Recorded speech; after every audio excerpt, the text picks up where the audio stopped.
I want that one, Daddy. The girl's high-pitched voice cut through the buzz of the Eternal Elegance boutique wedding salon like a bell breaking glass. Everyone turned. The 7-year-old girl, her dark curls tied back in 2 perfect braids and wearing a pink dress embroidered with gold thread, ran down the main aisle pointing directly at Jasmine Brooks. Jasmine froze. Her hands, which were holding a catalog of wedding dresses, trembled slightly. She was 32 years old, her black skin glistening under the chandelier lights, and she had a body that society had taught her to be ashamed of since adolescence. Generous curves spilled over the simple cotton dress she wore to work as an event consultant at the boutique. "Fatima, come back here now," ordered the girl's father, Khalil al-Mansour, in a deep voice laden with authority. He was 43 years old, wore an impeccable charcoal-colored Italian suit, and his presence dominated the space. A real estate entrepreneur, millionaire, widowed for 2 years. Everyone in Manhattan knew his name. But Fatima didn't stop. She grabbed Jasmine's hand with surprising strength for such a small child. "That one. She's perfect. She looks like the princess in my book." The silence that fell over the room was deafening. Then came the whispers. Quick, sharp, cruel. "Is she talking about that employee? My God, look at her size. That child needs glasses. Urgently." Jasmine gently tried to pull her hand away from the girl. "Honey, I think you're confused. I work here. I'm not a bride. I'm just helping customers too." "You're beautiful," Fatima insisted, her brown eyes shining with absolute conviction. "Daddy needs someone beautiful. Will you live with us?" One of the customers, a blonde woman in a tight white dress that cost more than Jasmine's monthly rent, let out a loud laugh.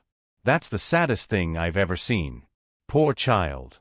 Someone needs to explain reality to her." Another customer joined in, adjusting the pearls around her neck. "Too fat to marry, dear. No one wants to carry that weight for the rest of their life." The words hit Jasmine like punches. She had heard them before. From her ex-fiancé who left her 3 weeks before their wedding 5 years ago. From her parents who always said she had such a pretty face, if only. From her aunts who suggested diets every holiday. From society that made her feel invisible except when they wanted to mock her. Khalil finally approached, each step echoing on the marble floor. He held his daughter's shoulder firmly, not with anger, but with paternal authority. "Fatima, we've already talked about this. You can't just choose people." "But you said I could choose." Fatima protested, tears beginning to form. "You said that when we met someone special, I could say so." Khalil sighed, clearly embarrassed. He looked at Jasmine for the first time really, and something crossed his face. It wasn't cruelty. It was discomfort? Pity? She couldn't quite figure it out.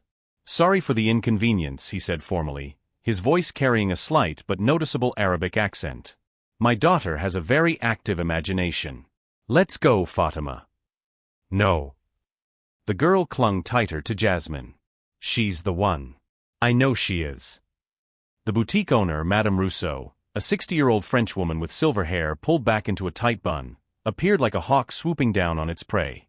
"Mr. Al-Mansour, I apologize." Jasmine, return to the office. Now. The tone left no room for discussion. Jasmine knew that tone.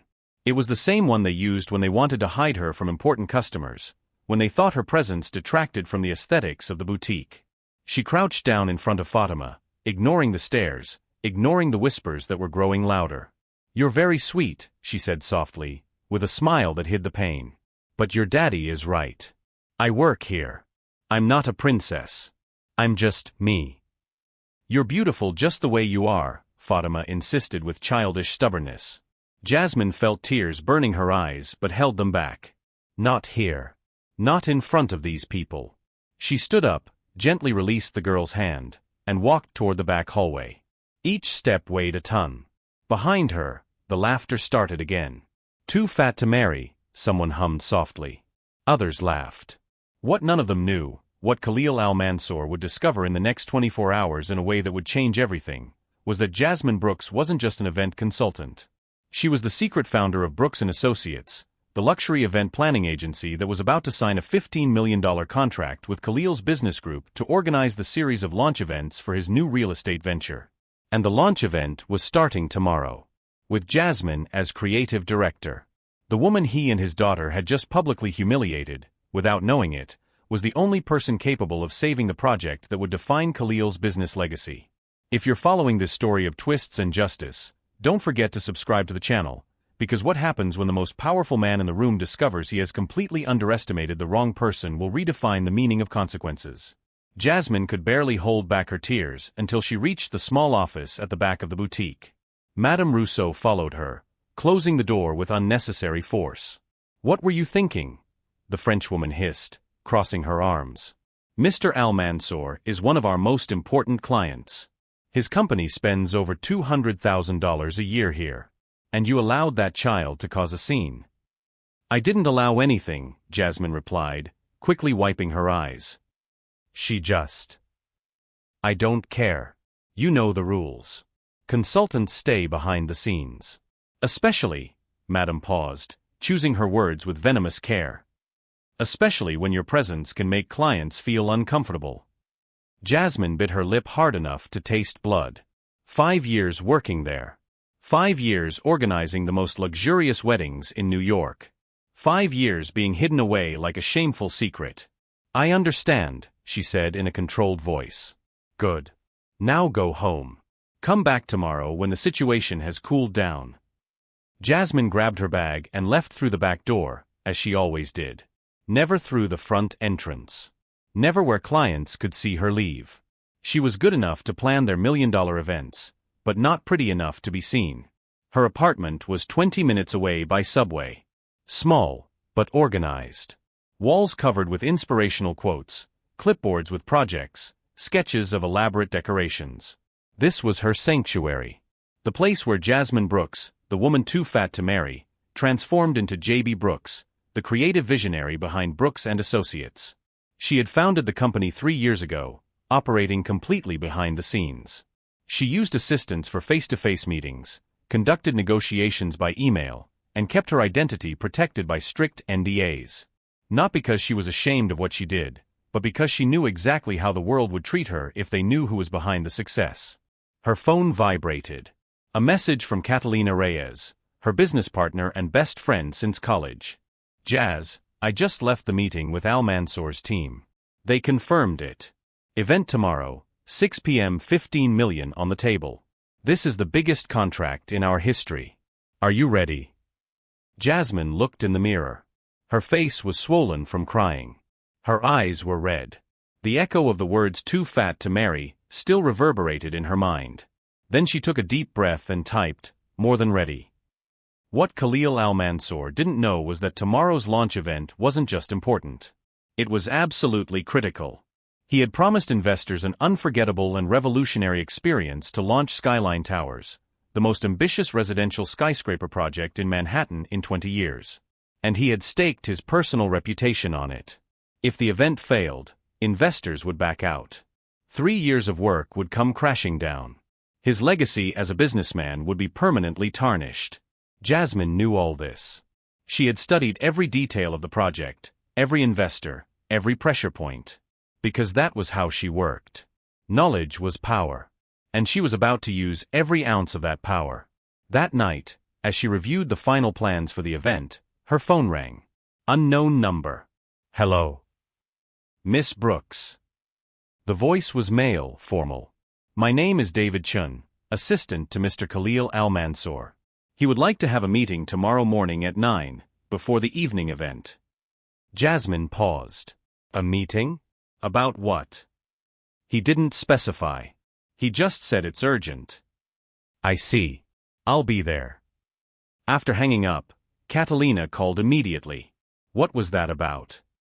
"I don't know," Jasmine admitted. "But I have a feeling." "Good or bad?" "I don't know yet." At the Al-Mansour mansion on the Upper East Side, Khalil was putting Fatima to bed.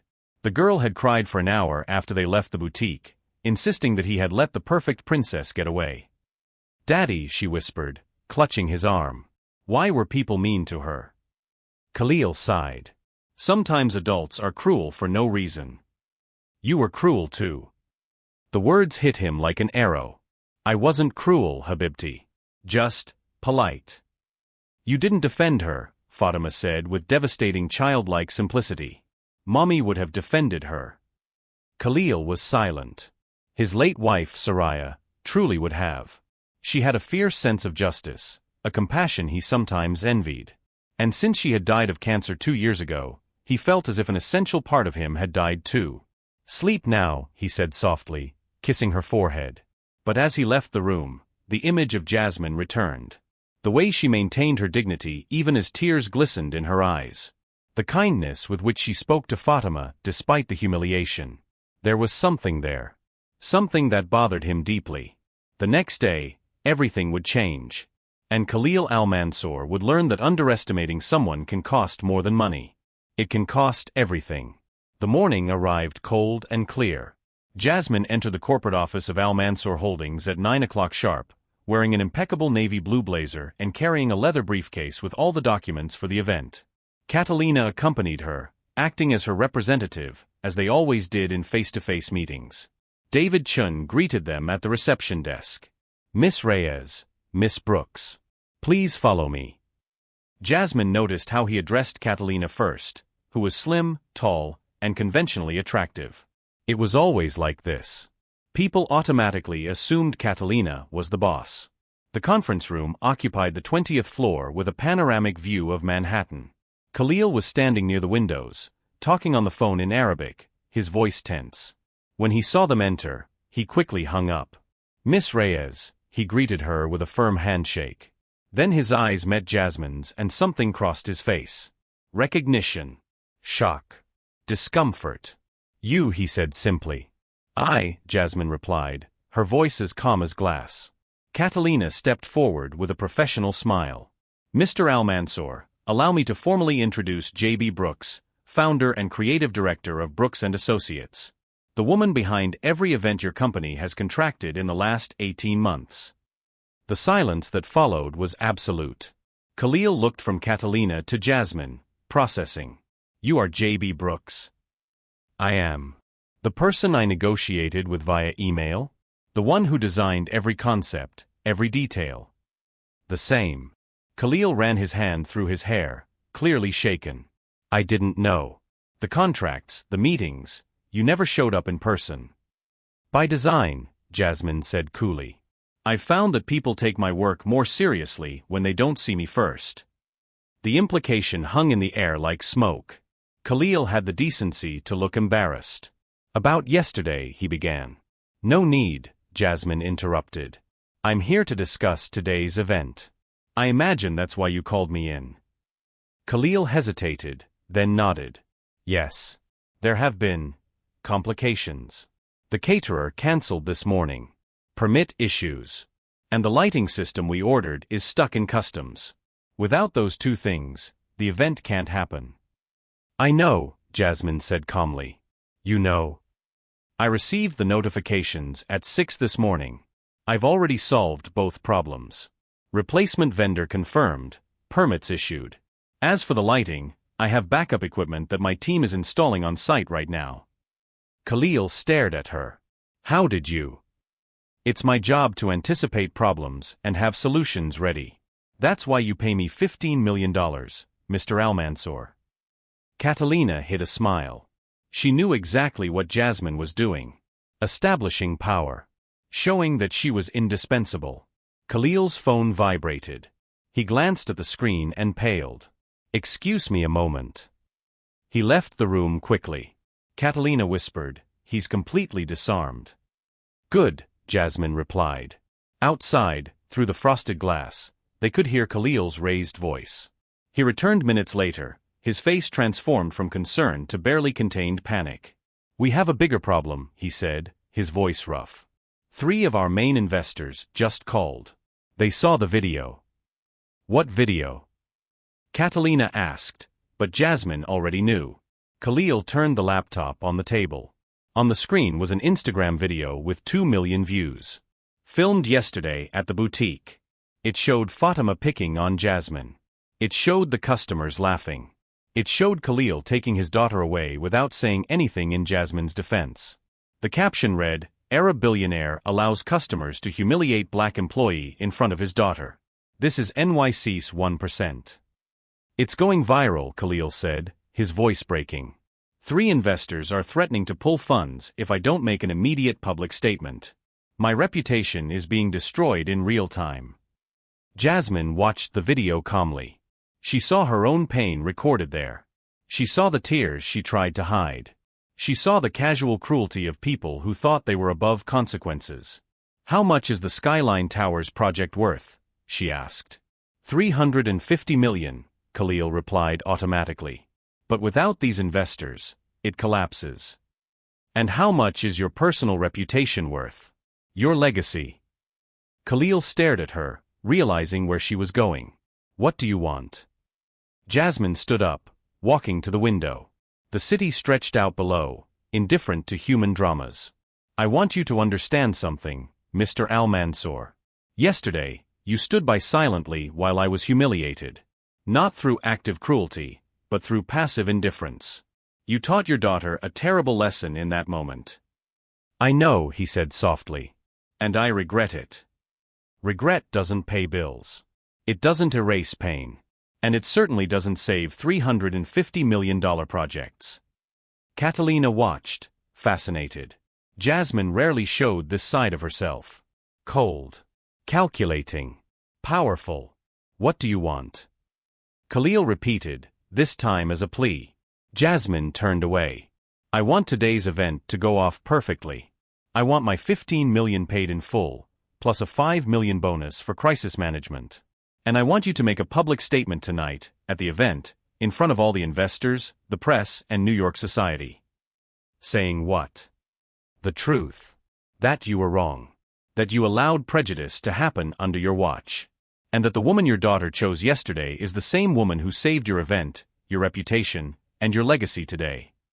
Khalil swallowed hard. "And if I refuse?" Jasmine smiled for the first time. It wasn't a kind smile. "Then I'll cancel the event. I'll invoke the termination clause for harmful client behavior that's in our contract. And I'll watch your company crumble while I build mine even higher with the publicity from the viral video showing how I treated you with more dignity than you treated me." The silence in the room was absolute. Khalil looked at her with new understanding. She wasn't the vulnerable woman from yesterday. She was a fierce businesswoman who had just checkmated the king. "You planned this," he said, more as a statement than a question. "No," Jasmine replied honestly. "But I learned long ago to turn pain into power. You have until 6 o'clock this evening to decide." She walked toward the door, Catalina behind her. Before leaving, she paused. "Oh, and Mr. Al-Mansour? Your daughter was right about me. I am the perfect choice. Just not in the way she imagined." The door closed behind them, leaving Khalil alone with the weight of a choice that would define everything. The event began at 6 o'clock sharp. The Four Seasons ballroom glowed under strategically placed golden lights. 300 guests, investors, press, New York elite, circulated among art installations showcasing the Skyline Towers project. Every detail was perfect. Every moment, choreographed with surgical precision. Jasmine watched from backstage, tablet in hand, coordinating 20 crew members through her headphones. Catalina appeared at her side. "Is he going to do it?" she asked quietly. "We're about to find out." At 7:15, Khalil took the stage. The hall fell silent. He wore a traditional Arab suit, an immaculate white thobe with an embroidered vest, a deliberate choice that Jasmine noticed immediately. He was embracing his heritage publicly. "Good evening," he began, his voice steady but charged with emotion. "I'm here to talk about Skyline Towers, but first I need to talk about something more important. About character." Murmurs rippled through the crowd. Jasmine held her breath. "Yesterday," Khalil continued, "my 7-year-old daughter did something extraordinary. She saw beauty and value where I was trained not to see. And when the world mocked her choice, I remained silent." The screens around the hall changed, showing not architectural designs but photos from the event, full credits listing creative director, Jasmine Brooks, founder of Brooks and Associates. "The woman who created this perfect evening," Khalil said, is the same woman who was humiliated yesterday while I watched. Jasmine Brooks. And I need everyone to know, she owes me nothing. But I owe her a debt that money can't pay." He paused, his eyes finding Jasmine's across the crowd. "My late wife used to say that true character is revealed in how we treat those who can't benefit us. Yesterday, I failed that test miserably. Today, Jasmine Brooks saved my project, my reputation, and taught me a lesson I will teach my daughter. Dignity has no size, color, or shape. It just exists. And some people carry it with more grace than others will ever achieve." Applause began slowly, then grew like a wave. Cameras clicked frantically. Reporters typed on their phones. History was changing in real time. After the speech, investors lined up to shake Jasmine's hand, to ask for cards, to praise her work. She accepted with quiet professionalism, but inside, something was healing. Khalil found her around midnight, as guests began to leave. "You got what you wanted," he said. "I did," Jasmine confirmed. 20 million deposited this afternoon. Contracts for 3 additional events closed today. And your statement went viral in a positive way. I think we both won. It wasn't about winning for me. No." He shook his head. "It was about doing the right thing. Something I should have done yesterday." He paused, then continued more softly. "Fatima asked if you could visit her. She wants to apologize in person for causing trouble." Jasmine felt her chest tighten. She didn't cause trouble. She was the only honest person in that room. Even so, she would really like it. 3 weeks later, Jasmine found herself ringing the doorbell of a mansion on the Upper East Side. Fatima opened the door before anyone else could, throwing herself into a fierce hug. "You came. Dad said you were too busy, but you came." Inside, the house was surprisingly cozy. Family photos, children's drawings on the refrigerator, the kind of organized mess that comes from a life truly lived. Fatima proudly showed her storybooks, explaining in detail why Jasmine was just like the good princess who helps everyone. When she left hours later, Khalil walked her to her car. "Thank you," he said, "for coming.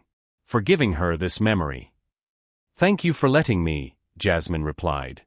Then more softly, "You know, I spent years believing that the world saw only my body. Only my weight. Only my flaws. But your daughter taught me something. Sometimes, the right people see what really matters from the start. We just have to let them." Khalil nodded slowly. "She taught me that, too." 6 months later, Brooks & Associates was the most sought-after agency in New York. Jasmine appeared on the cover of Forbes, Essence, Vogue Business. Her face, her body, her whole self, was visible. And this time, with pride. She never worked in hiding again. She never let the world decide her worth again. And when young women wrote asking how she found her courage, Jasmine always replied with the same thing. "A 7-year-old girl reminded me that I am perfect just the way I am. The rest was just me believing her." Because sometimes, the smallest voices speak the loudest truths. And sometimes, the sweetest revenge isn't destroying those who hurt you, but building something so brilliant that they have no choice but to recognize what they lost when they tried to make you feel small. If this story touched you, subscribe to the channel. Because dignity doesn't need permission. Value doesn't need validation. And sometimes, the greatest victory is simply refusing to disappear. Jasmine Brooks chose to shine. And she changed the world because of it.